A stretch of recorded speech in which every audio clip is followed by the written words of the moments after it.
je penserai à toi, tu sais, je penserai toujours à toi.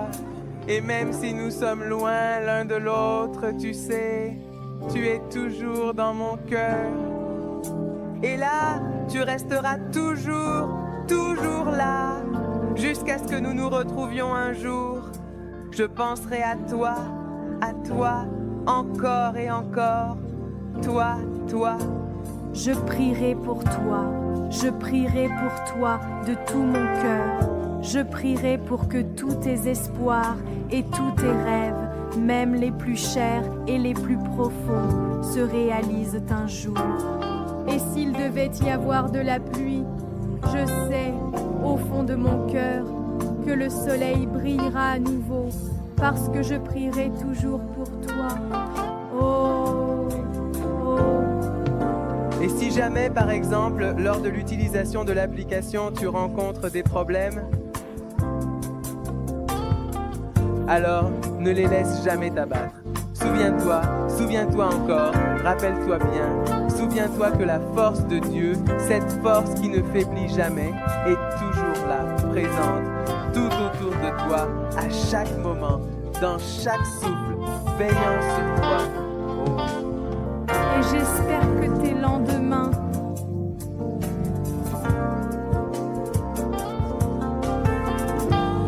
qu'ils te soient toujours favorables. Vraiment, je l'espère de tout cœur. S'il y a une douleur dans ton cœur, n'aie pas peur de me le dire. Dites-moi.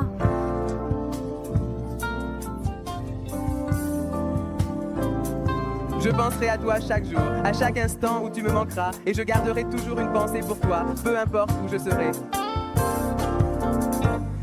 Je penserai à toi, tu seras dans mes pensées, et je n'oublierai pas de penser à toi pendant mon absence.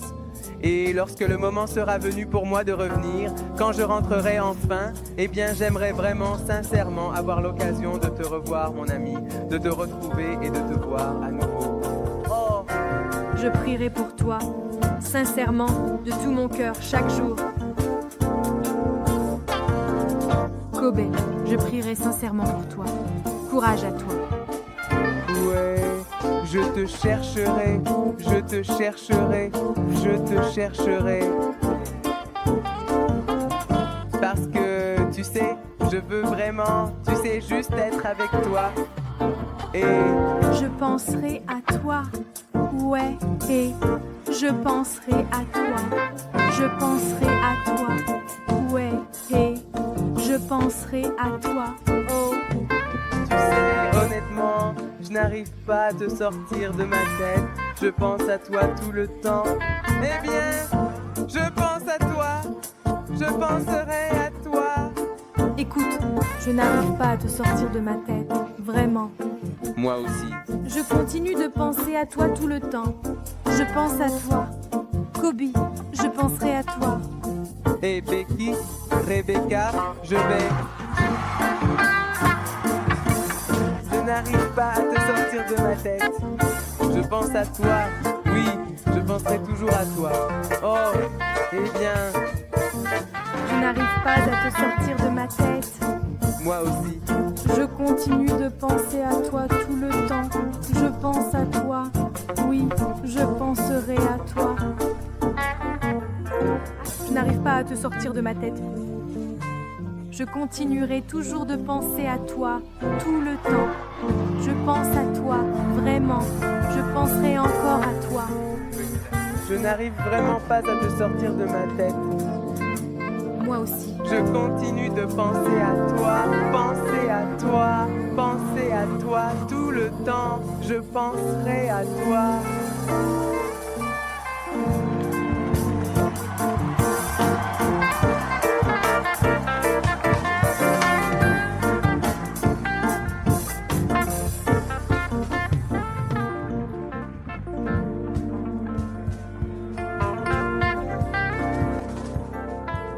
Alléluia.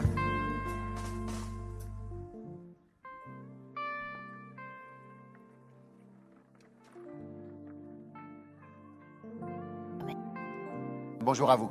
Bonjour. Je penserai à toi. Je prierai pour toi. Je n'arrive pas à te sortir de ma tête.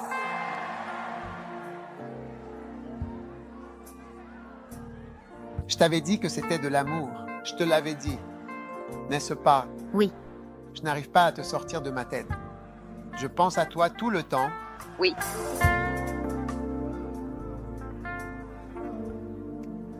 Combien vont être des amoureux de Dieu? Je veux que vous soyez des amoureux de Dieu. Amen. Amen. Père, merci pour ta bienveillante parole dans nos vies chaque jour. Au nom de Jésus, Amen. Amen. Asseyez-vous. Amen.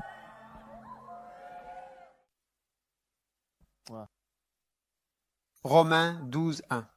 Je vous exhorte donc, frères, par les compassions de Dieu, à offrir vos corps comme un sacrifice vivant, saint, agréable à Dieu, ce qui sera de votre part un culte raisonnable. Obligation d'être raisonnable, d'accord? C'est votre obligation d'être raisonnable avec Dieu. Oui, c'est bien votre devoir, votre responsabilité d'être raisonnable envers lui. Vous devez toujours vous rappeler cette obligation d'être raisonnable avec Dieu. C'est ça. Quand quelqu'un t'aime à un certain point, une certaine forme de réponse est la réponse raisonnable.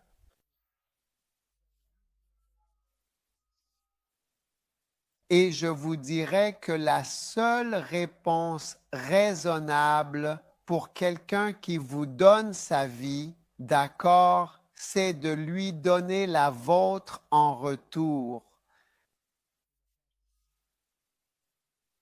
Il y a beaucoup de personnes que j'ai aimées dans ma vie et qui ne m'ont pas aimé en retour. Si je te donne mon cœur, Il y a une chanson comme ça. Qu'est-ce que tu en feras? Si je t'aime, comment vas-tu me traiter? D'accord? Alors, les amis, nous devons être raisonnables. Maintenant, être raisonnable signifie donner quelque chose qui a du sens et qui n'est ni trop ni pas assez. Tu comprends?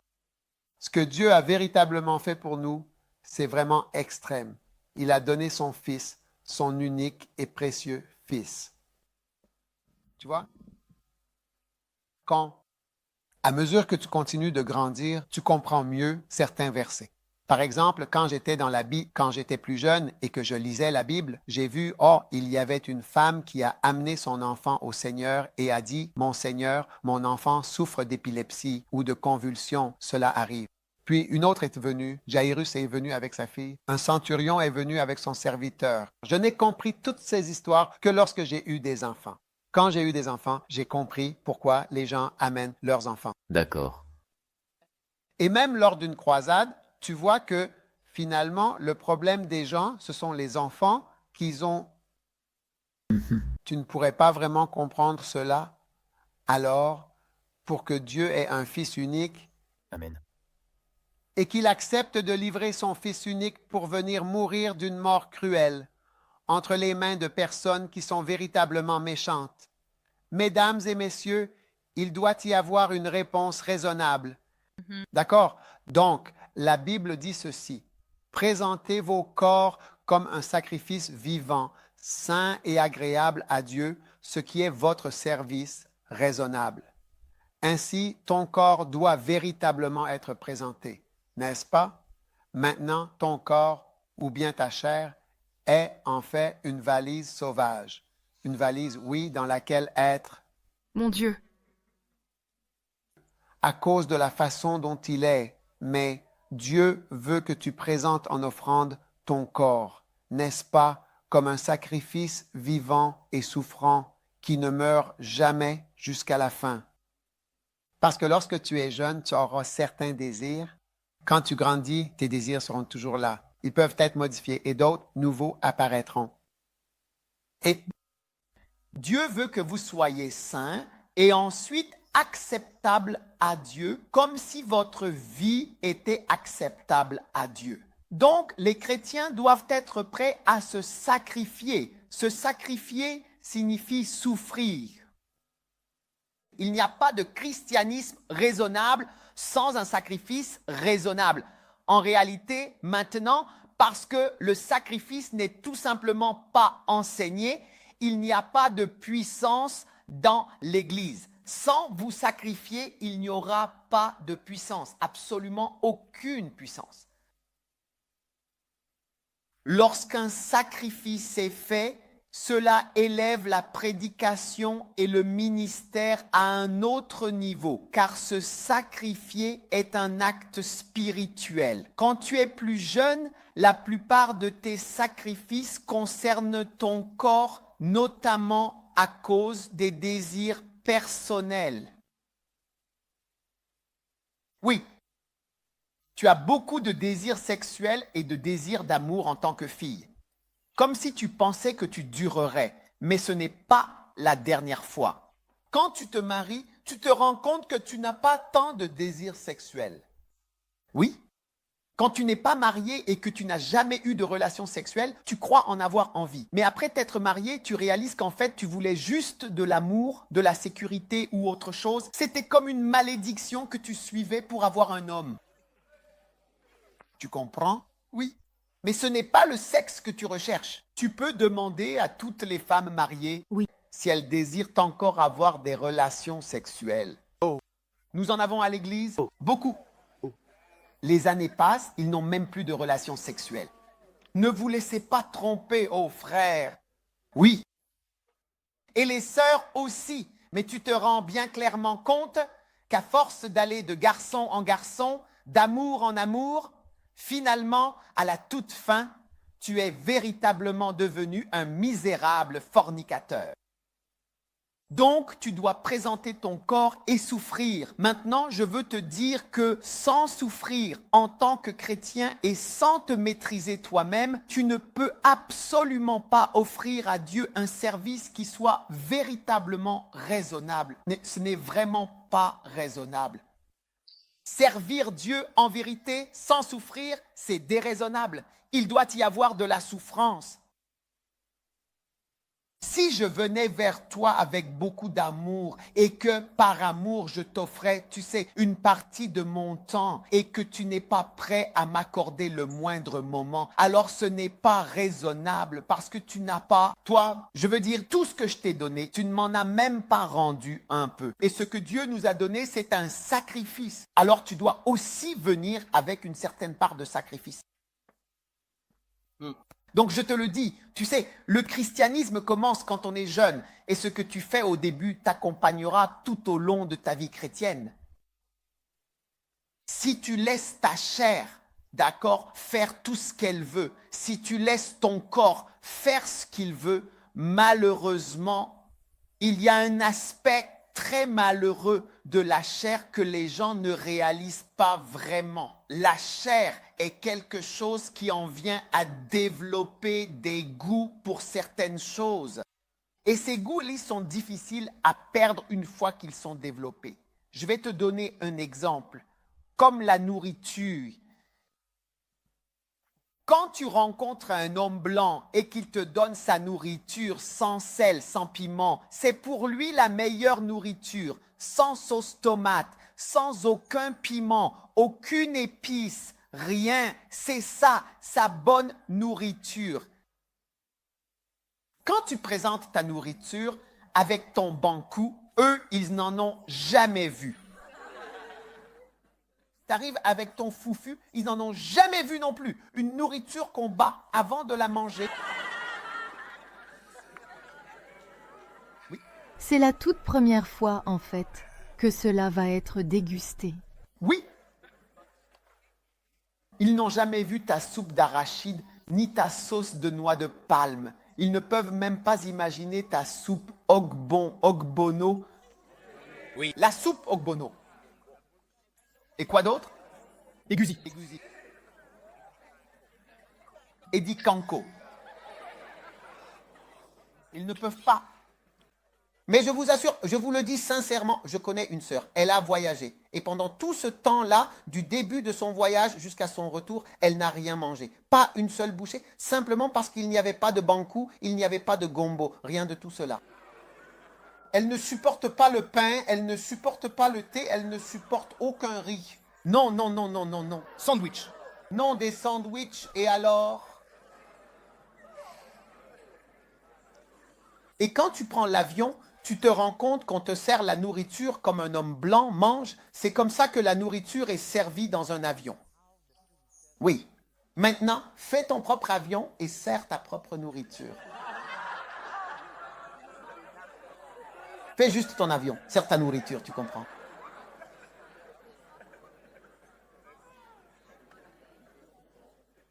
Vous m'écoutez? Oui, eh bien, bien sûr. Vous avez l'air un peu loin. Approchez, je vais vous montrer une ligne.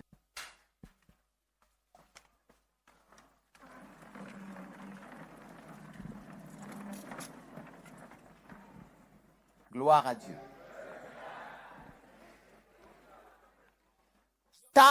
Ta chair doit... Prends un Nigérian à qui tu ne donnes pas sa soupe. Et quoi d'autre? Et quoi d'autre? Dikaiko. Et Dikaiko.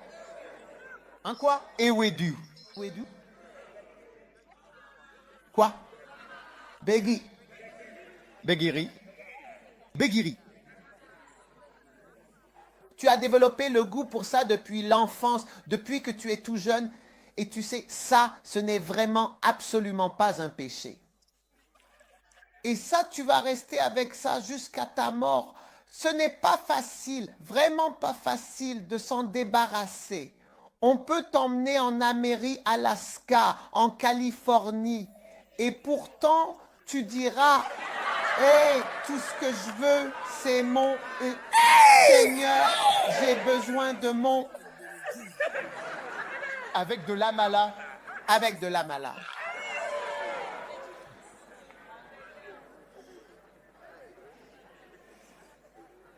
C'est un goût que tu as appris. En effet, c'est pourquoi, lorsque tu lis ce verset, tu peux penser, Dieu, oh, plus tard, je changerai. Plus tard, je changerai. Et à ce moment-là, je me poserai et je changerai. Tu as déjà développé un goût pour la soupe, par exemple, comme le bankou et la soupe d'okra. Ouais. Quand je grandissais, je ne mangeais jamais de bankou et de soupe d'okra. Non.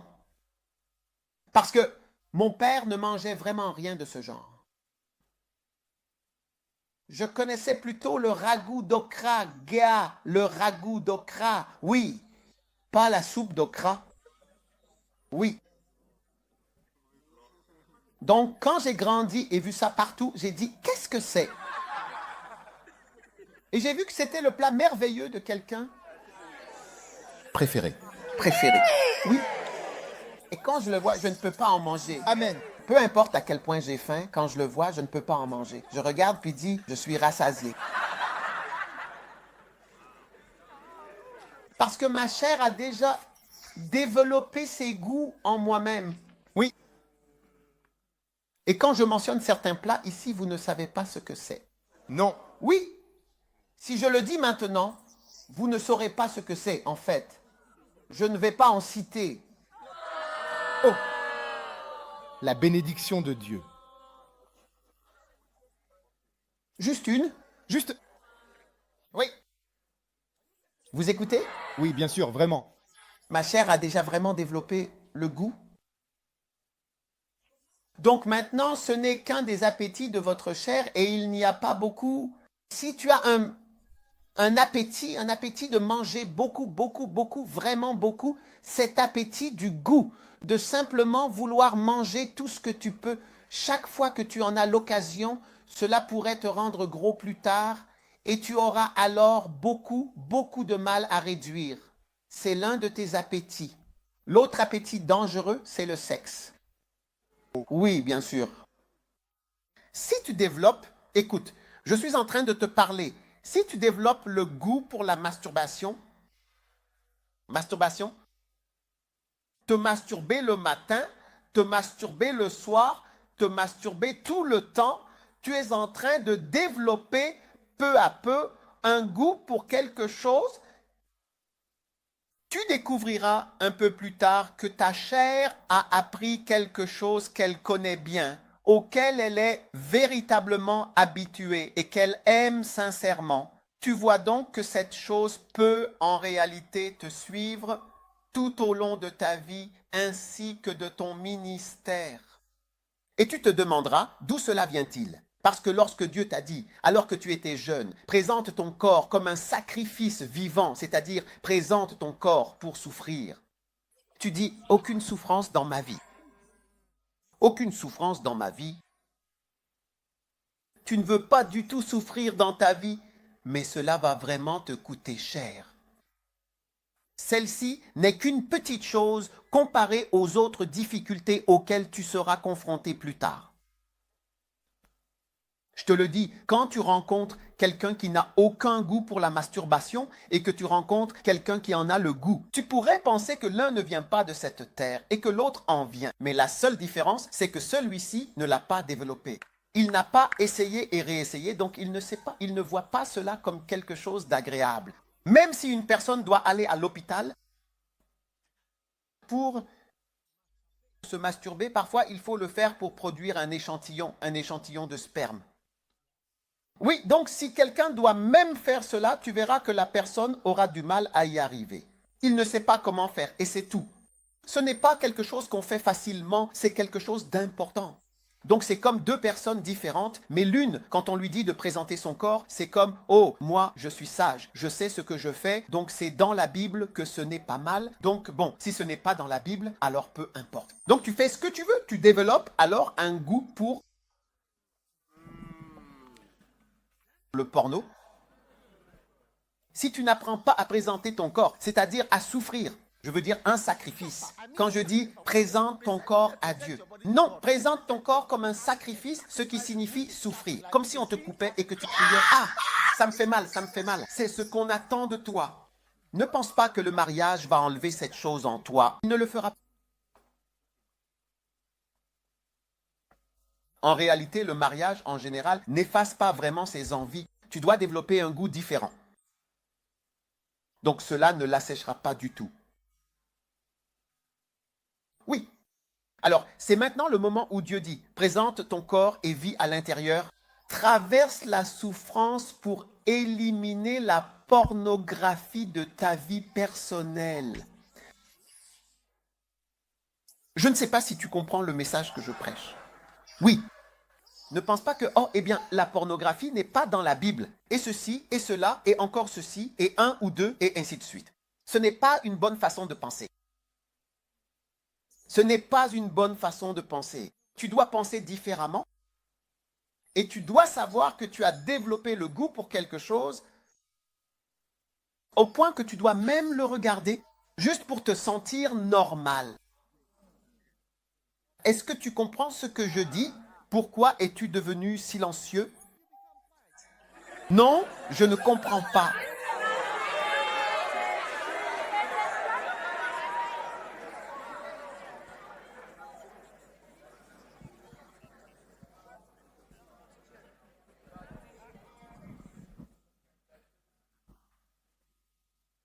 Tu développes un mauvais goût que tu n'aimeras pas. Sais-tu quand les gens vont devenir gros? Et pour ceux d'entre vous qui n'ont pas encore eu d'enfant, quand tu accouches, que tu as un bébé, ne laisse pas le bébé devenir gros la première année. La corpulence d'un enfant est déterminée par la graisse et la taille que l'enfant prend au cours de sa première année. Durant cette année, il développe tout le potentiel de tissus adipeux qui vont se redévelopper plus tard. Puis, cela régresse. Donc, tu vois l'enfant, il y a 2 ans, il devient mince, mais c'est la première graisse, oui, qui va être réutilisée. Oui. Oui. Oui, donc tu as donné la chose à la personne. Mais certaines personnes disent « Oh, je ressens ça pour le bébé. Tu vas bien, tu es fort. Un bébé très potelé. » Peu importe, c'est comme pour un bébé joufflu. Et cette chose-là va déterminer l'avenir de l'enfant. Oui. Je crois que ça s'appelle le tissu adipeux brun ou quelque chose comme ça. Mais c'est quelque chose que tu développes et qui revient plus tard. Oui. Donc, le goût, oui, certains d'entre vous, vous étiez des bébés potelés. C'est pour ça que la rondeur revient. Oui.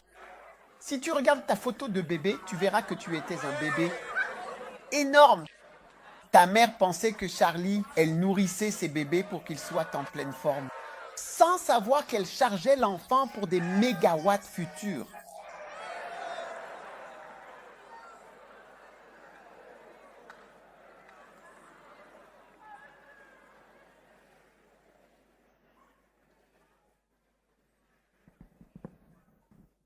Si tu ne souffres pas, tu n'es pas un bon chrétien. J'ai dit, si tu ne souffres pas, tu n'es pas un bon chrétien. J'ai dit, si tu ne souffres pas, tu n'es pas un bon chrétien. Regarde ça. Présente ton corps comme un véritable sacrifice vivant qui ne mourra jamais. Saint ou spécial et agréable à Dieu. C'est raisonnable, c'est être raisonnable. C'est l'obligation du chrétien en tant que croyant d'être raisonnable avec Dieu, c'est-à-dire de présenter son corps en sacrifice. La pornographie sur ton téléphone, cela ne devrait jamais arriver sur ton téléphone. Mais tu vois, tu sais, je ne dis pas cela à cause d'aujourd'hui. Il n'y a pas d'écriture. Tu ne dois pas. Regarde. Le goût que tu développes, bannière de Budenjo. Tu vois? Le prochain goût, c'est un goût pour la fornication. Comme un goût pour les filles. Oh, cette fille brune ressemble à l'autre fille brune que j'ai eue. Oui, cette fille noire ressemble à l'autre noire. Celle-ci, la claire, ressemble à celle-là. Quand tu vois des filles, c'est comme si tu voyais des boules de kinky. Tu sais, celle-ci, c'est... Je peux acheter celle-là. Celle-ci est bien. Tu peux la goûter. Tu peux dire si elle est douce, si elle est bonne. Celle-ci... L'un est frais, frais pervers.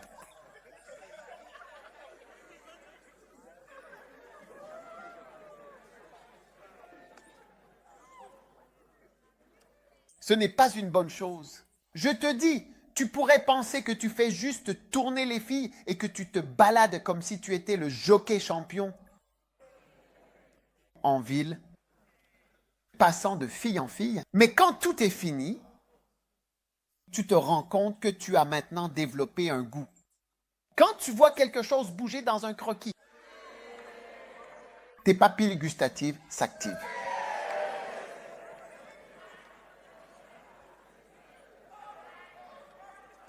Ce n'est pas une bonne chose. Ce n'est pas une bonne chose. Alors je te dis que, en fait, en ne présentez votre corps comme un sacrifice, il a appris quelque chose. Et c'est comme la banque, le bonus, tu l'as appris. Tu ne l'as pas prêté. Une fois, j'étais au Nigeria, ils ont apporté Bono Super Pas. Mange-le. Donc je suis rassasié, tu ne peux pas me tuer. Je dis que je suis rassasié. Oui, je dis que je suis rassasié.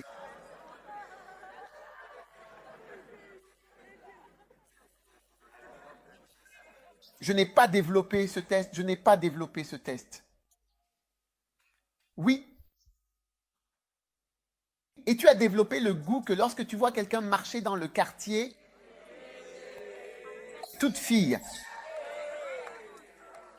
elle doit tomber sous ton pouvoir. C'est le goût que tu as développé. Ce n'est pas une bonne chose. Ce n'est pas une bonne chose.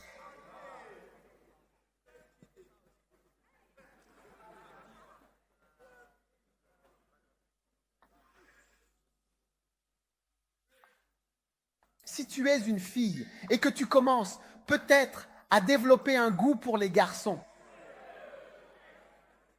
coucher avec celui-ci, coucher avec celui-là. Oh, le gars de la maison, eh bien, je l'ai seulement fait 2 fois avec lui. Mon cousin qui est venu rendre visite, ça s'est juste passé 3 fois.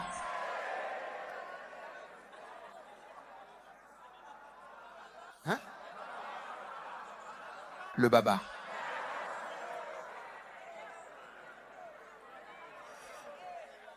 Ça n'est arrivé qu'une seule fois avec le baba. 2 fois en 1 heure.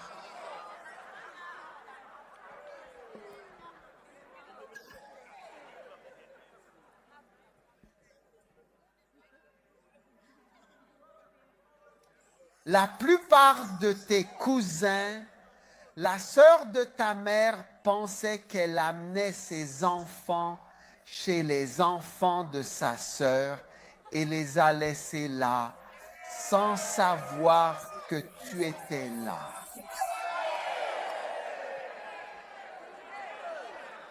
Tu étais là. Et tu faisais toutes ces choses, parfois même sans t'en rendre compte. Et maintenant, tu as développé un goût.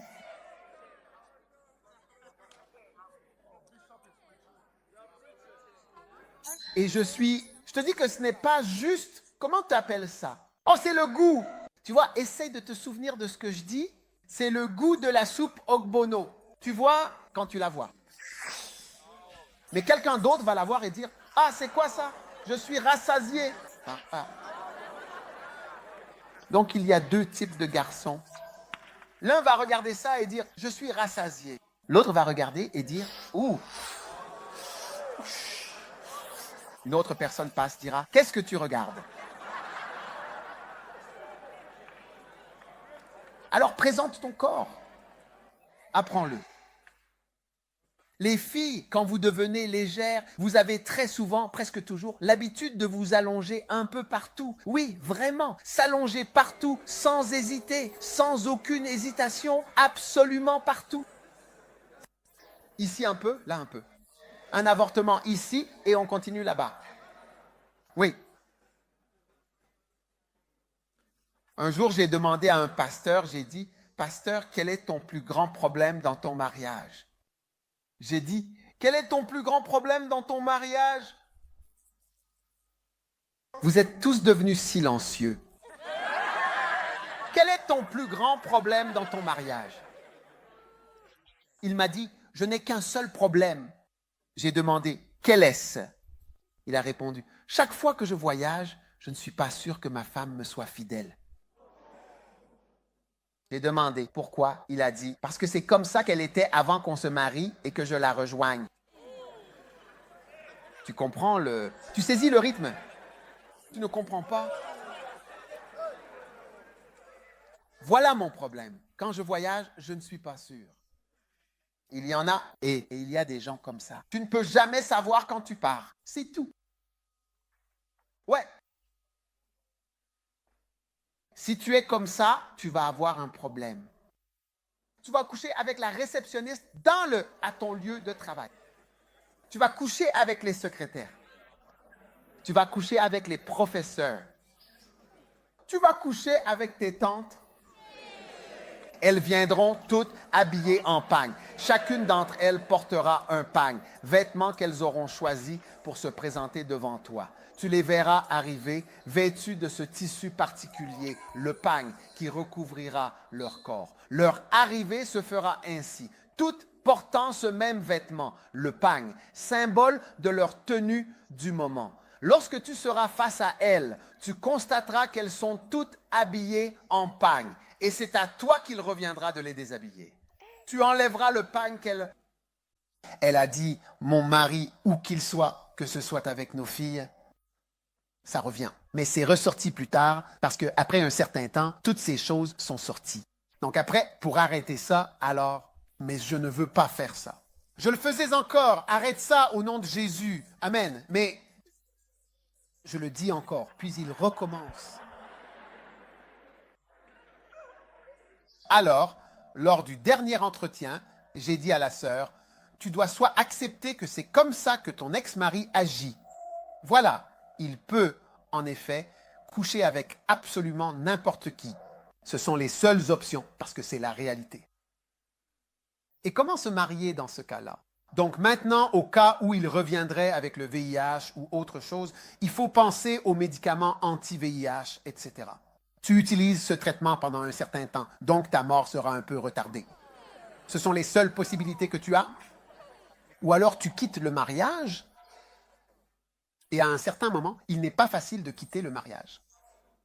Vous ne quittez pas facilement les mariages. Le mariage n'est pas facile à quitter pour de nombreuses raisons sur lesquelles je ne peux pas m'étendre maintenant. Ce n'est pas facile de quitter un mariage. Même quand quelqu'un fait d'autres choses, les gens ne partent pas. Les mariages, tu ne le sais peut-être pas. Tu ne le sais peut-être pas, aussi bien les garçons que les filles.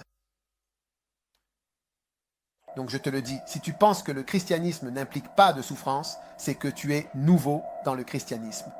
Si tu ne souffres pas à propos de quelque chose, pendant que je parle, je dois souffrir à propos de quelque chose. Et pendant que tu es assis ici, tu dois souffrir à propos de quelque chose. Sinon, nous ne sommes pas chrétiens. Oui, c'est la vérité. Si tu ne souffres pas à propos de quelque chose, tu n'es pas un bon chrétien. Tu n'es pas chrétien. Même toi, tu ne l'es pas. Tu n'es pas raisonnable. Tu n'as pas compris tes obligations. Et tu pourrais vouloir être dans le ministère. Plus tard, c'est la chose principale qui t'inquiète. Oui, une fille, mais tu n'arrives pas à rester avec une seule personne. Oui, quand tu as fini avec ton mari et que tu rencontres une personne puissante, tu commences à garder tes distances. Commencer à l'enlever en l'enlevant. Maintenant,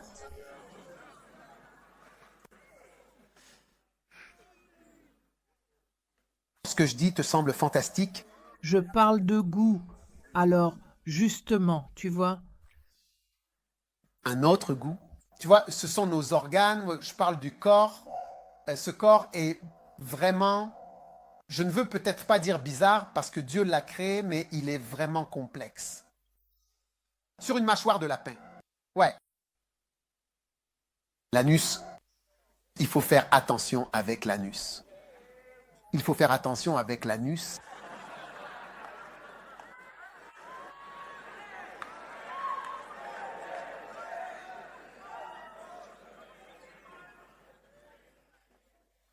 Il faut faire attention à l'anus. Il faut faire attention avec les autres garçons. Oui. Les autres. Les autres garçons. Ce n'est plus drôle. Avant, c'était drôle. C'était lointain et invraisemblable. Maintenant, des présidents de pays se sont battus pour que cela soit même accepté comme mariage. Ce n'est plus drôle. Et cela se répand dans le pays. C'est comme un virus. Dès qu'il touche à ton anus,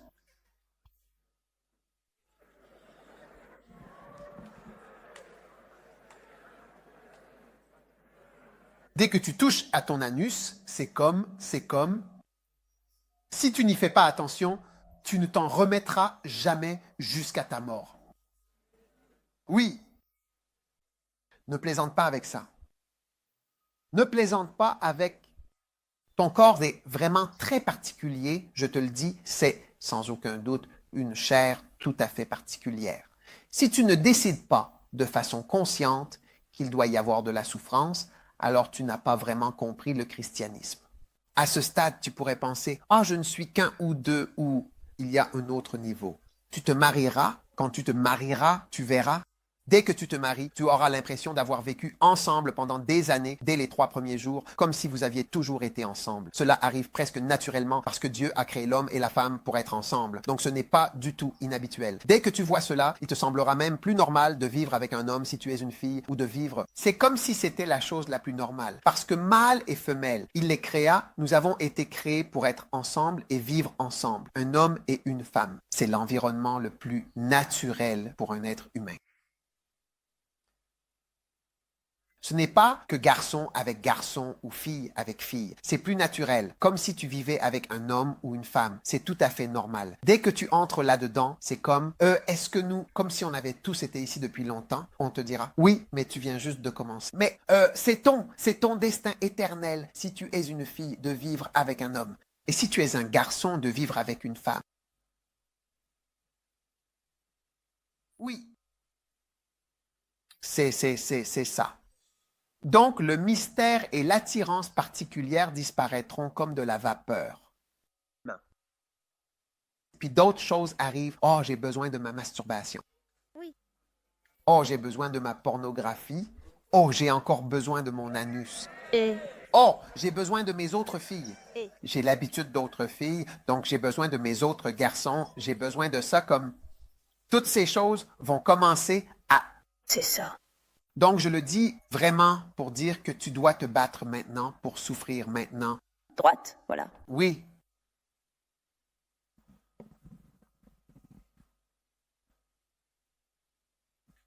Si je tiens mon téléphone, il ne m'est jamais venu à l'esprit auparavant de regarder de la pornographie. Ce n'est pas que je n'ai pas du tout envie de voir. Si je vois, je dirais, hé, c'est normal d'avoir ça. Comment tu appelles ça? Toi aussi, tu veux voir. Non, mais c'est normal. Mais ce que je veux dire, c'est que quand j'ai grandi, quand j'avais la vingtaine ou que j'étais adolescent, il n'y avait rien de tel qu'un téléphone disponible. Il n'y avait rien comme Internet. C'est quelque chose de récent. Donc, nous n'avons jamais utilisé le téléphone, même juste pour faire des recherches normales de données ou quoi que ce soit. C'est inhabituel pour moi. Mais pour toi, c'est normal. Donc, ça a envahi vos vies. Oui. Pourquoi je dis ça? Parce qu'il y a des gens sur le terrain de mission qui ont du mal.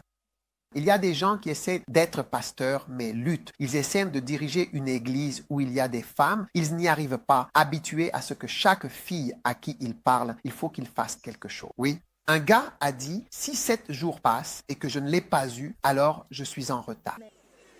7 jours. 7 jours. D'accord. Alors maintenant, c'est votre devoir de souffrir avec votre chair. Maîtrisez votre chair. Retenez-vous. Frère, fermez la braguette Fermez-la. Oui. et tenez-la bien fermée. Et laissez le désir mourir. Allez faire pipi et ça va libérer, peu importe, les choses vont sortir. Apprenez à le faire. Amen. Oui.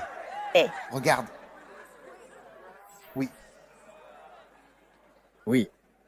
1 Thessaloniciens 4.4. Qu'est-ce que ça dit? 1 Thessaloniciens 4. 1 Thessaloniciens 4.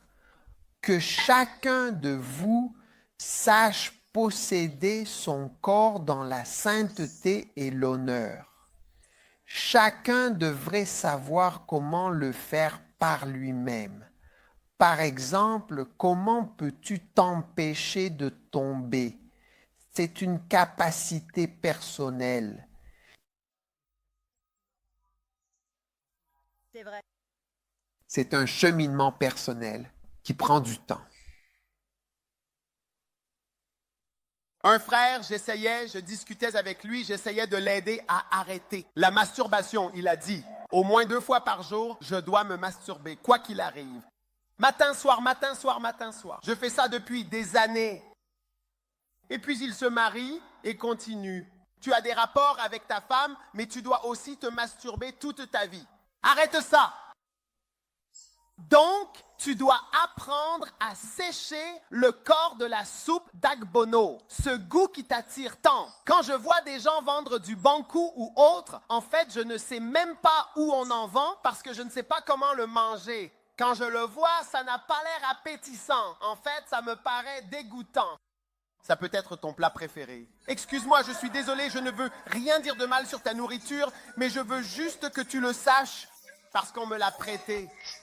Ça ne me paraît pas appétissant.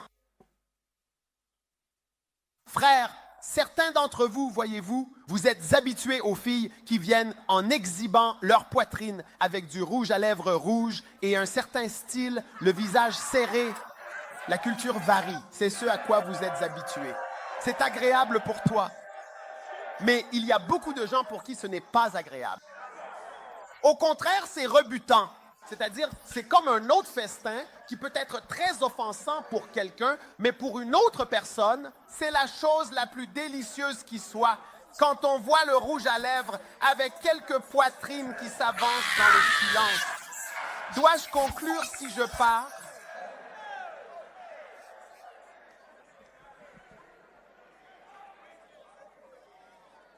C'est à cause de ce que tu as goûté cela, tu as goûté cela.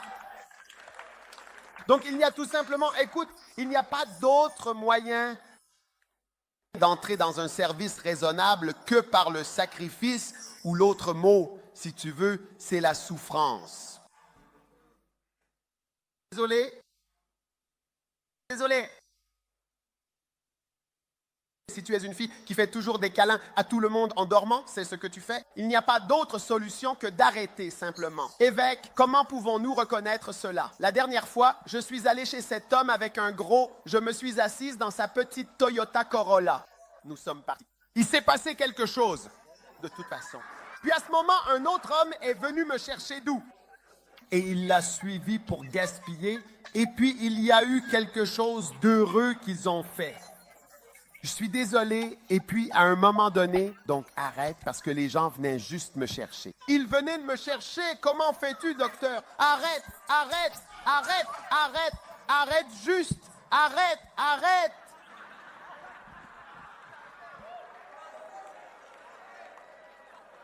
Il n'y a pas d'autre moyen. Personne ne peut souffrir à ta place. Tu dois souffrir pour toi-même. Oui. Quand j'étais en couple, je brûlais intensément comme le feu. De quoi tu parles, brûler? N'importe. Quiconque veut en savoir plus sur le fait de brûler, venez me voir après l'église. J'étais le chef des pompiers. 4 ans, à la fin de ma relation, j'étais presque réduite en charbon.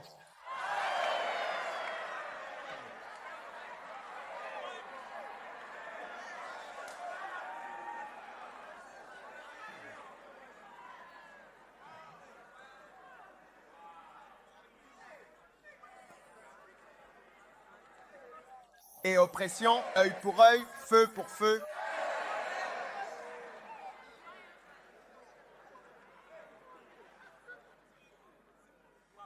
À chaque fois, j'allais voir ma bien-aimée. Je rentrais chez moi en boitant.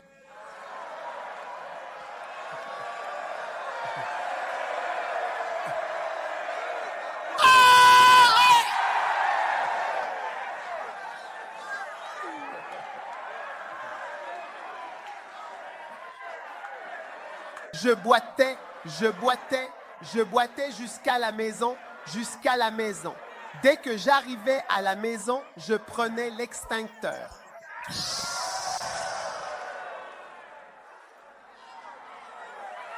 Hey.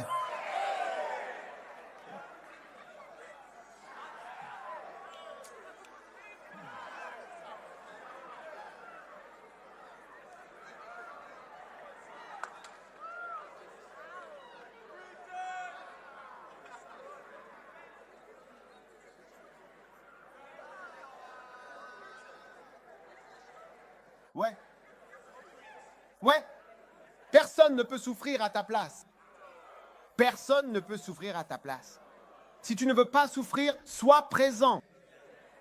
Une autre souffrance plus grande va arriver parce que les bandes annonces de ton adolescence, les épreuves que tu n'as pas réussies, les bandes annonces, les examens que tu n'as pas passés, 19 d'entre eux, oui, vont venir s'ajouter au côté conjugal pour que tu passes aussi les examens conjugaux avec ceux-là.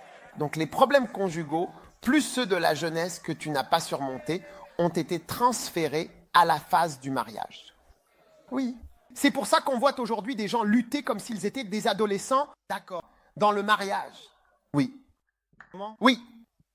Ils luttent parce que c'est la bande-annonce. La première souffrance, ils ne l'ont pas traversée pour assécher le corps.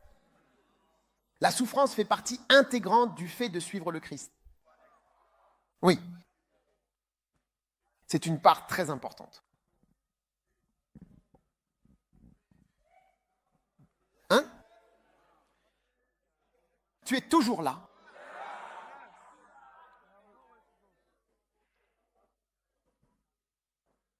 Oui, bien sûr, absolument. Tu n'as pas réussi, malheureusement, et pourtant tu veux quand même te marier. Les remords te suivent.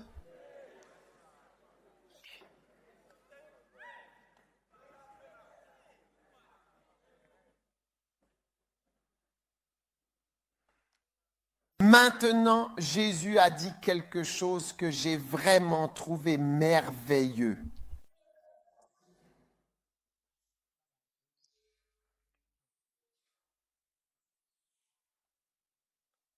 Il a envoyé Pierre et Jean en leur adressant la parole en disant « Allez, nous préparer la Pâque afin que nous la mangions. » Amen. Allez donc préparer la Pâque afin que nous puissions la manger ensemble. Amen. Alors, ils y allèrent et trouvèrent, comme il leur avait dit, dans Luc 19, 14, lorsque l'heure fut venue, il se mit à table avec les 12 apôtres avec lui, et il leur dit, j'ai désiré ardemment, verset 15, j'ai désiré ardemment manger cette Pâque avec vous avant de souffrir. Avant de souffrir, c'est comme si j'avais prêché, j'avais enseigné, j'avais voyagé, j'avais guéri, j'avais accompli des choses. Et maintenant, il me reste encore une chose à faire. Je dois simplement expérimenter la souffrance. Je dois simplement expérimenter la souffrance. Alors il a dit, j'ai désiré ardemment manger cette Pâque avec vous, juste avant de souffrir. C'est comme si, à partir de demain matin, demain soir, j'y vais, le prochain projet, c'est de souffrir. C'est juste d'expérimenter la souffrance. Oui, avec...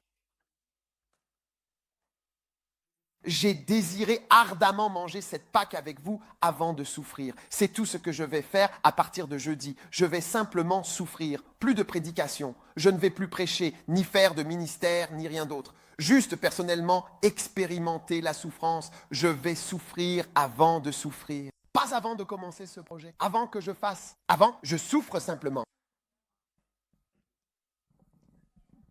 Oui. Avant de souffrir.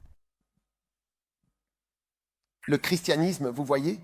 Et c'est cela que personne ne peut vous donner. Personne ne peut imposer les mains sur vous et vous transmettre la souffrance. Tu dois simplement souffrir. Toi-même. Si tu dois laisser partir ce garçon, laisse-le partir et pleure. Pleure jusqu'à ce que les larmes cessent et que ce soit fini. D'accord, j'ai terminé. J'ai souffert d'un chagrin d'amour. Passe à l'étape suivante. Et tu avances. C'est tout. Qu'est-ce que tu dois vivre? Alors tu dois le vivre et savoir qu'une partie du christianisme, c'est simplement faire l'expérience de quelque chose qu'on appelle la souffrance. C'est avec un ardent désir que j'ai désiré manger cette Pâque avant de souffrir. Je vais simplement traverser de mauvaises choses. Je dois passer par cette mauvaise expérience, cette série d'expériences et simplement exister dedans sans accomplir quoi que ce soit. Je n'ai rien à accomplir, ni à voir qui que ce soit, ni à organiser de réunions, ni à prêcher quelque part, de tous les côtés. Je dois juste rester là et attendre que tout cela se termine. Alors j'aurai accompli l'œuvre de Dieu. Oui, cela fait partie de Philippiens. Je crois que Philippiens 1, 21 dit aussi « Nous avons été appelés non seulement à croire en lui, mais aussi à souffrir. » Nous avons été appelés. C'est aussi un appel à souffrir. Non seulement à croire, mais aussi à souffrir. Oui, Personne ne peut faire cela. Non, pas celui-là. Un autre passage dans Philippiens quelque part. J'ai été appelé en tant que croyant non seulement à croire, mais aussi à souffrir. Nous avons été appelés non seulement à croire, mais aussi à souffrir. Trouve ce verset, affiche-le. C'est qui le gars à l'écran, mec, très lent? 29, 29. Oui, Philippiens 1, 29. J'ai été appelé non seulement à croire en lui, mais aussi à.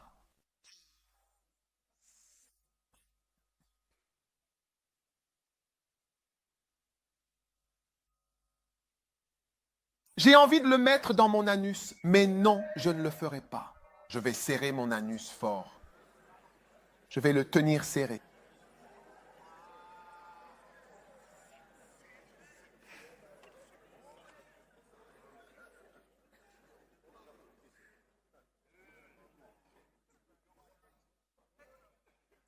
J'ai envie d'avoir une fille. Non. C'est bon. Je vais ressentir le besoin et je vais ressentir qu'il n'est pas satisfait.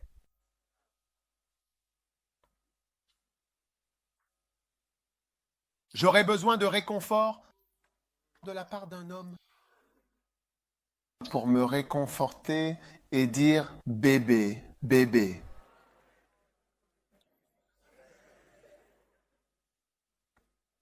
Besoin de toi ce soir, bébé. J'ai envie de sentir mes bras autour de toi, bébé, bébé.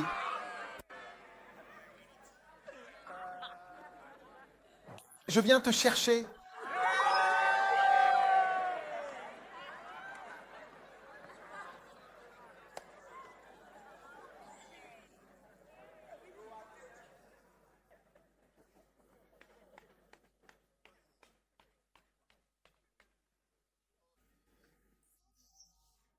Ne l'appelle pas, il est venu à la maison. Je ne savais pas quoi dire quand il est arrivé. Il a dit que c'était bien de s'asseoir et qu'il ne partirait plus. Et je lui disais qu'il devrait partir.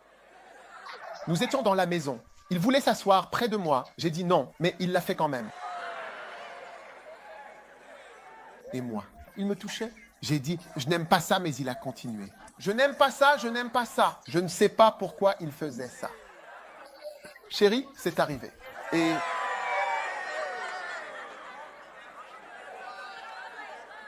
c'est arrivé. waouh! Regarde, tu sais, personne ne peut vraiment souffrir à ta place. C'est impossible pour quelqu'un d'autre. Dis à la personne assise à côté de toi que si tu ne ris pas, c'est parce que ça te concerne. Tu sais, tu le sais.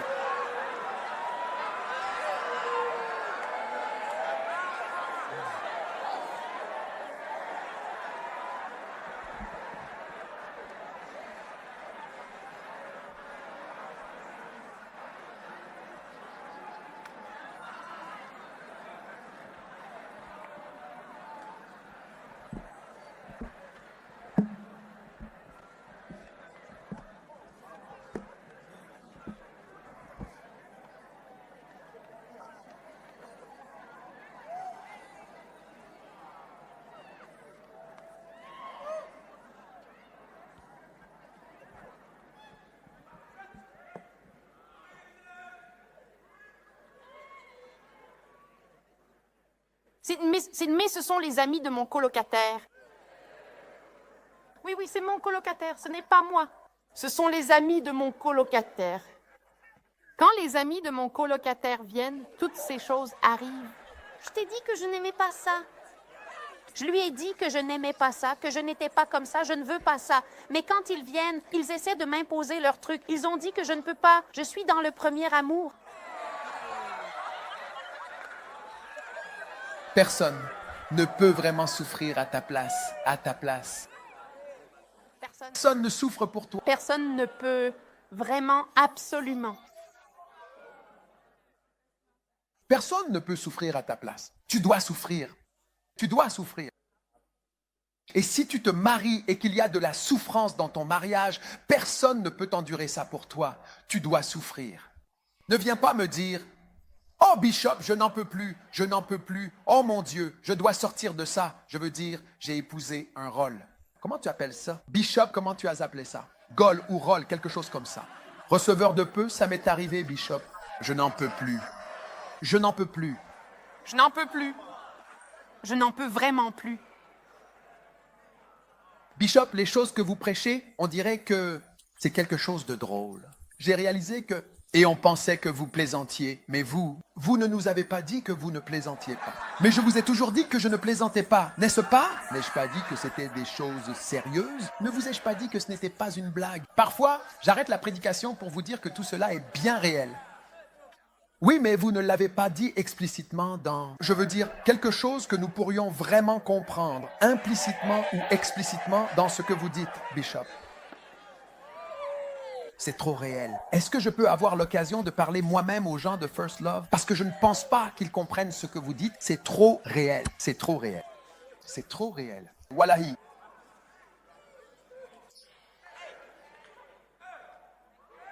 Alors, chrétiens, vous avez une obligation. Vous savez, c'est une obligation envers vous-même parce que votre avenir en dépend. Tu veux que je t'appelle un jour pour t'expliquer? Ma sœur, je suis vraiment désolé, tu vas devoir décider parce que pour ce qui est du frère, peu importe qui tu as épousé, il ne peut pas rester fidèle. Donc tu dois juste l'accepter. Il part et revient, part, revient. Peut-être qu'un jour tu attraperas le VIH, un autre jour l'hépatite B, un autre jour la syphilis, la gonorrhée, je ne sais pas. On a un traitement pour chaque maladie lorsqu'il part et revient. Il faut supporter. Sinon tu perds ton mari, quelqu'un d'autre va le prendre. Parce qu'aussitôt qu'il te quitte, il va épouser une nouvelle personne et tu seras à la maison avec la nouvelle femme.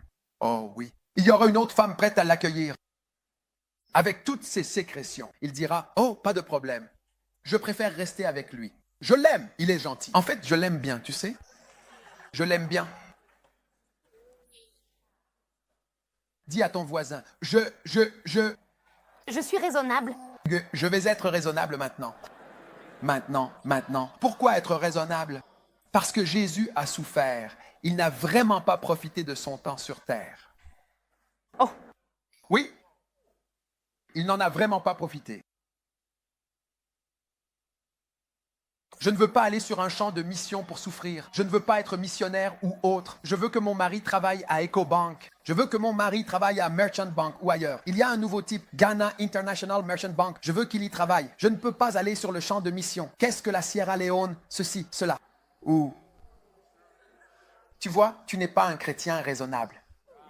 Le Christ est venu vers nous. Toi, tu ne peux pas aller en Sierra Leone.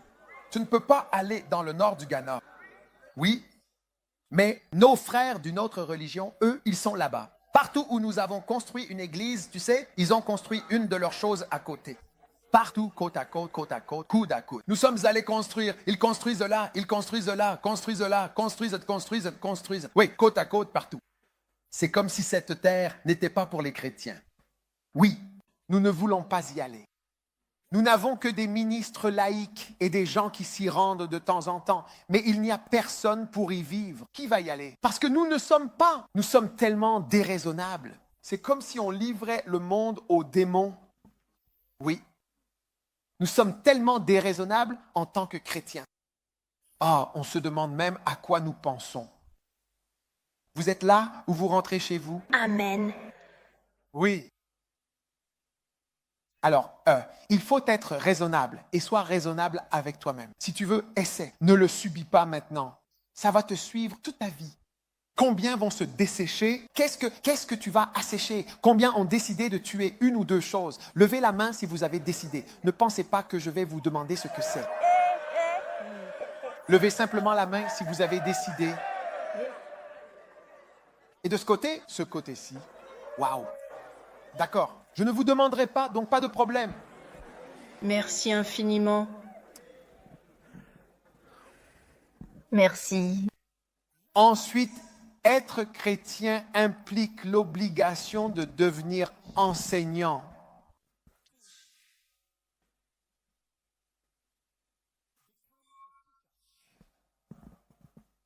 Oui. C'est une obligation pour toi de devenir un enseignant de la parole.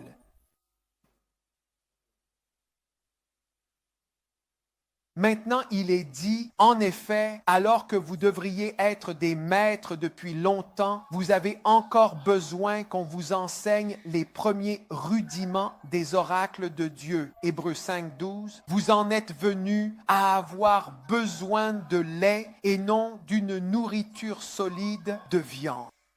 Viande forte. Hébreux 5, 12. Recevez 10 iPads. Amen. Oui, bien sûr, oui. Hébreux 5, 12. Écoutez, il y a un moment où, lorsque le temps est venu, vous devriez être des enseignants. Comme si c'était un devoir. C'est comme quelque chose que tu aurais dû faire. Tu vois? Tu as encore besoin qu'on t'enseigne. L'Église est pleine de chrétiens qui ne remplissent pas leur obligation, leur devoir de devenir enseignants, mais qui restent plutôt comme de tout petits bébés qui ont constamment besoin d'être enseignés. Oui. Tu vois, il arrive un moment dans la vie chrétienne où ton obligation est d'enseigner aux autres ce que tu as appris et c'est un devoir. Et il arrive un moment où il ne s'agit plus de recevoir, ni d'entendre, ni d'écouter, mais de donner. Donner à partir de tout ce que Dieu t'a donné. Pourquoi crois-tu que je suis venu à la première Life Church pour vous prêcher tout le temps, vous parler, partager avec vous, prendre soin de vous, vous aimer, vous prêcher? Parce qu'il viendra un moment où ce sera ton obligation d'aller dehors, de partager et d'enseigner tout ce qu'on t'a enseigné. C'est ton devoir. Tu es redevable envers ceux qui ne savent pas ce que tu sais. Même à ce camp, pense au nombre de camps que nous avons eus. Amen. Le nombre de camps encore et encore que nous avons eus ici. C'est ton obligation de te lever et de devenir un enseignant, quelqu'un qui nourrit les autres.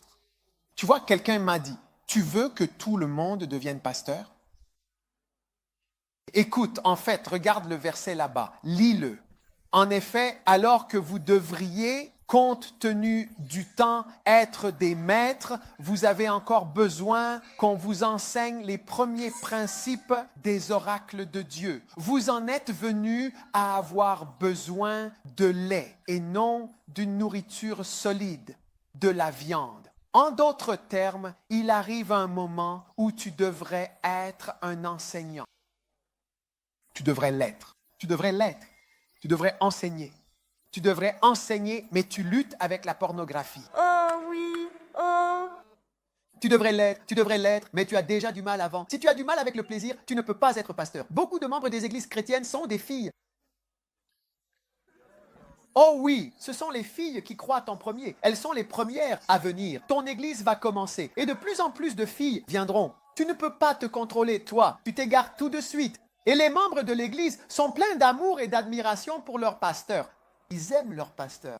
Les filles aiment leur pasteur. Oui, beaucoup de filles en ont. Le pasteur est comme un héros, c'est comme un père, c'est comme une personne merveilleuse pour elles. Donc si tu te laisses emporter par tout cet amour et cette admiration et que tu as l'habitude de coucher avec tous ceux qui te montrent un peu d'amour et d'admiration, alors mon frère, tu ne peux pas être un enseignant car tu n'as pas été un chrétien raisonnable, ce que tu aurais dû être, et au moment venu, tu aurais dû être un enseignant. Tu ne peux pas être enseignant car tu n'as pas été chrétien raisonnable et tu n'as pas souffert, donc tu n'as pas souffert. Tu ne peux pas enseigner car chaque personne à qui tu enseignes, tu veux coucher avec elles et elles viendront dans le chat. Nous avons tellement de belles filles et de nos jours, il y a tellement de cheveux disponibles.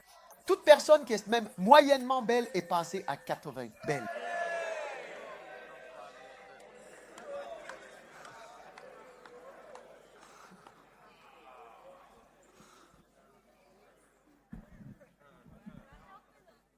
Vrai ou pas vrai? Tu devrais être un enseignant, mais tu luttes encore avec ton pardon, le manque de pardon, mesdames. Vous n'arrivez pas à vous débarrasser des choses. Ce qui vous est arrivé est enfoui au fond de vous, vous laissez aller, pleine d'amertume. La tête qui pense, toujours à penser, penser, penser, penser. Et contrebandier comme toi, tu as laissé des gens mourir sans pardon. Ils sont morts avant que tu ne discutes avec eux.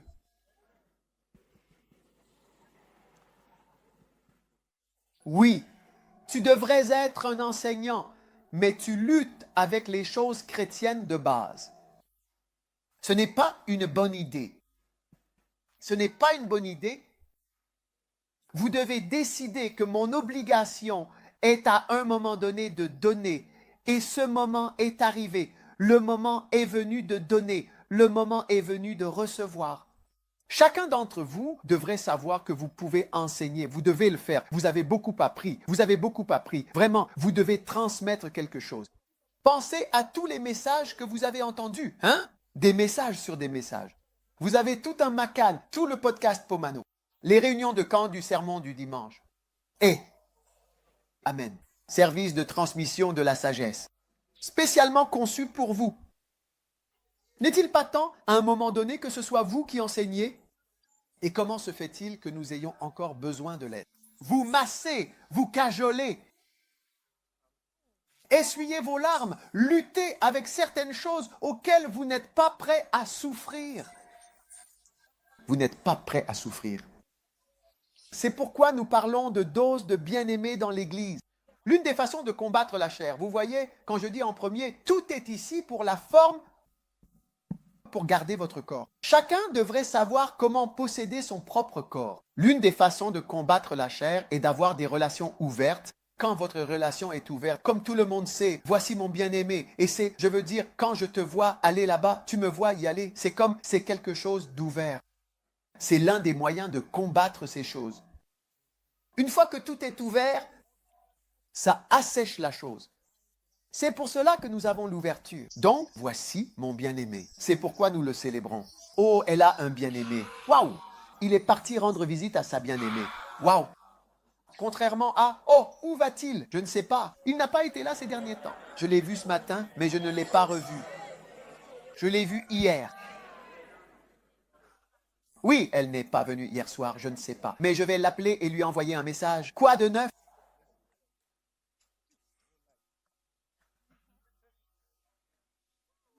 Donc une relation ouverte assèche, assèche toutes ces mauvaises choses. Oui. Quand tu introduis ce truc bizarre, papa, je veux épouser cette fille. Elle s'appelle Il y aura eu.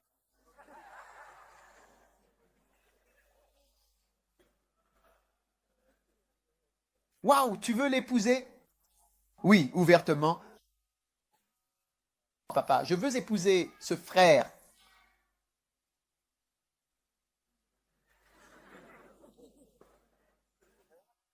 Vraiment. Salut, jeune fille. Tu t'appelles?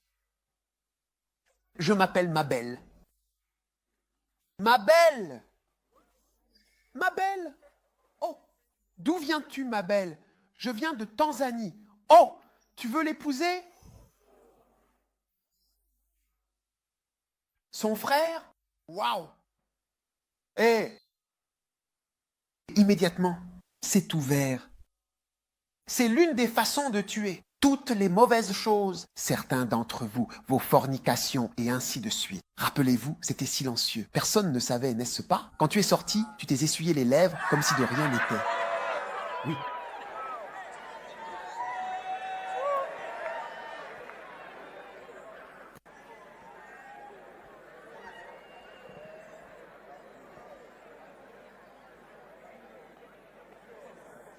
Dis à ton voisin que tu ne ris pas parce que c'est toi.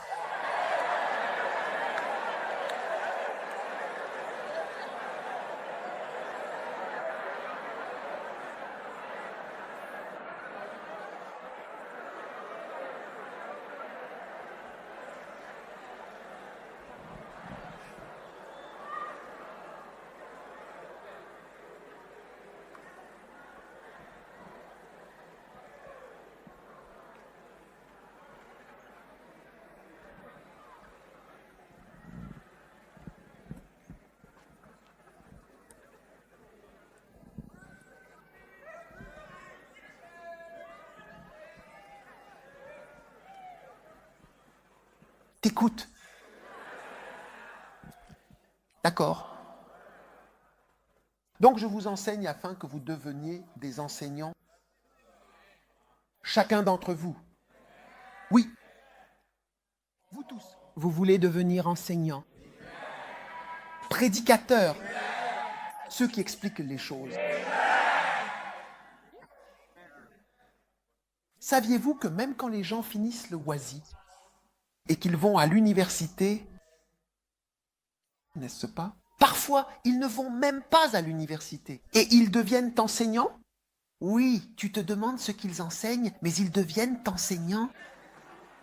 Des gens qui n'ont pas pu aller à l'université enseignent ceux qui passent le WASI. N'est-ce pas vrai? Toutes sortes de personnes enseignent. À combien plus forte raison vous qui recevez la parole jour et nuit?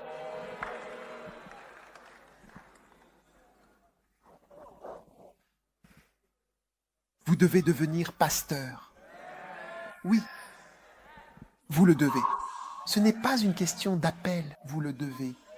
Vous le devez, lisez-le, car le moment où vous devriez le faire.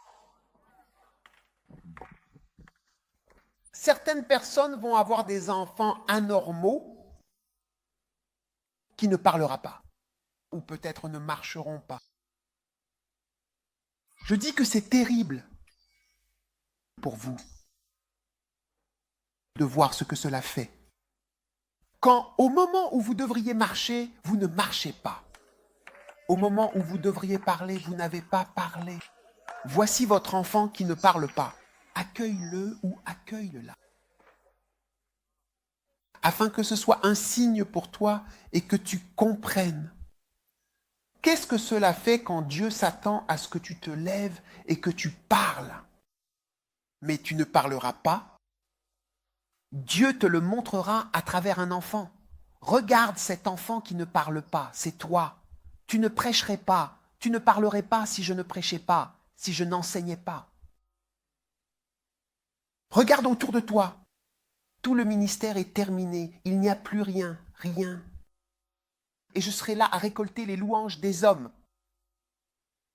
Hein? En tant qu'homme décent et de principe, docteur Moulin. Je serai chirurgien ou autre, médecin, quelque chose, ceci, cela et encore autre chose. Les gens diront, oh, docteur Moulin. Waouh! Oh, les gens. Je ne leur parlerai pas. Tu ne sais pas ce que c'est pour ton Père céleste d'expérimenter son enfant qui ne veut pas parler. Tu as tout gardé pour toi. Dieu a dit, d'accord, en voilà un, et un enfant qui parlera pour que tu ressentes la douleur de ce que c'est d'élever quelqu'un avec espoir. Mon enfant, j'espère pouvoir célébrer. Mon enfant, j'espère pouvoir me réjouir de lui. Et me réjouir de lui. Et voici mon enfant qui ne veut pas parler. Waouh! J'espère que ce ne sera pas toi. Amen. Je dis j'espère que ce ne sera pas toi. Amen. Oui. J'espère pas toi. Amen. Au nom de Jésus. Un enfant qui n'a jamais parlé. Docteur. Oh, Un homme qui ne s'est jamais levé, n'a jamais prêché. N'a jamais enseigné, n'est jamais sorti, ne s'est jamais soucié de personne. Dieu te donnera quelque chose à t'occuper. Tu ne voulais pas t'occuper de son peuple? Il te donnera un enfant anormal à prendre en charge, afin que tu sois si lourdement chargé. Tu verras ce que c'est le fardeau. Tu ne voulais pas prendre le fardeau de ce peuple. Alors voici le fardeau. Et tu le ressens.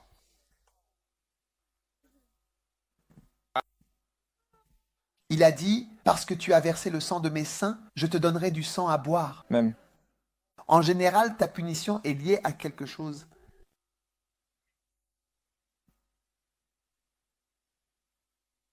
Maintenant, c'est effrayant.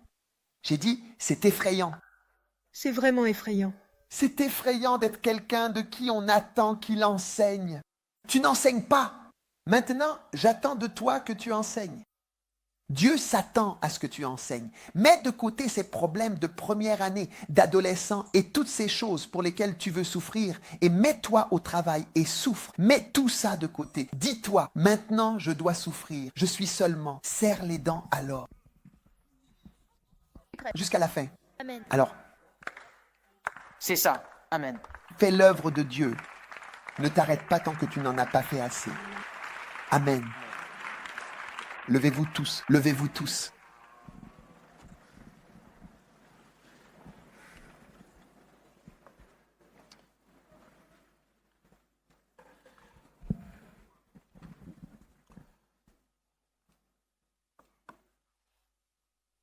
Levez la main et demandez à Dieu la grâce d'accomplir vos obligations.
Je veux que vous restiez debout, s'il vous plaît. Un petit instant, nous ne nous asseyons pas, nous prions. Amen. Je pense que ça devient sérieux. On le sent, non? Oui, oui. Ce n'est pas une blague parce qu'on voit qu'il y a eu un très grand nombre d'investissements manifestement pour que vous soyez bien ici. Ce n'est pas une blague. Et Dieu dit que vous avez quelque chose à enseigner. Vous voyez?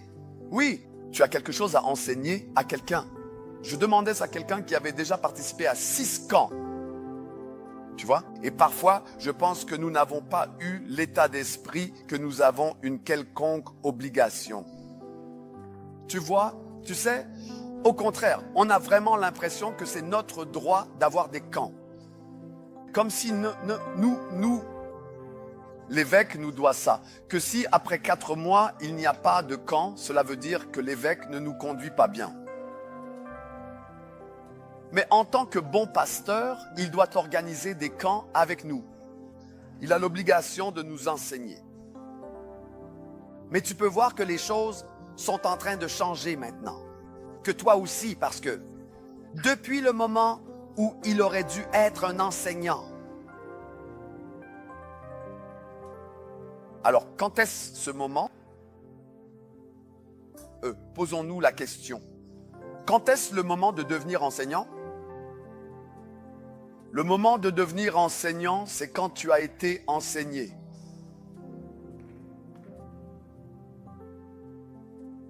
Parce qu'il est dit, et vous avez fait en sorte qu'on vous enseigne à nouveau. Maintenant, nous allons vous enseigner à nouveau. C'est le fait qu'on vous enseigne qui détermine que vous devez devenir enseignant. Wow. Donc, parce que tu n'as pas enseigné, nous allons maintenant t'enseigner à nouveau. Alors, chaque fois que tu t'assois, que tu prends un stylo, un papier ou même un iPad pour apprendre et que tu reçois des enseignements, je te le dis, c'est important, tu dois enseigner à quelqu'un ce que tu viens d'apprendre, tu dois vraiment transmettre ce que tu as reçu. Amen. Tu dois enseigner à quelqu'un. Il n'est pas dit que c'est pour le moment où tu devrais être révérend. Amen. Ou que c'est pour le moment où tu devrais être évêque. C'est pour le moment où tu devrais être enseignant. Amen. Alors, nous allons maintenant prier ensemble pour que le Seigneur nous donne vraiment ce sentiment d'urgence. Oui, tu dois trouver quelqu'un, organiser ton groupe. Ne reste pas assis à attendre que LP Cadella ou LP Lulu arrange et organise un groupe de 12 personnes et te mette à leur tête comme ancien. Non, non, non, non. Ce n'est pas pour le moment où tu devrais être ancien. Tu devrais être un enseignant. Alors, nous voulons lever les mains et simplement demander au Seigneur, nous te prions de nous accorder cette grâce d'enseigner.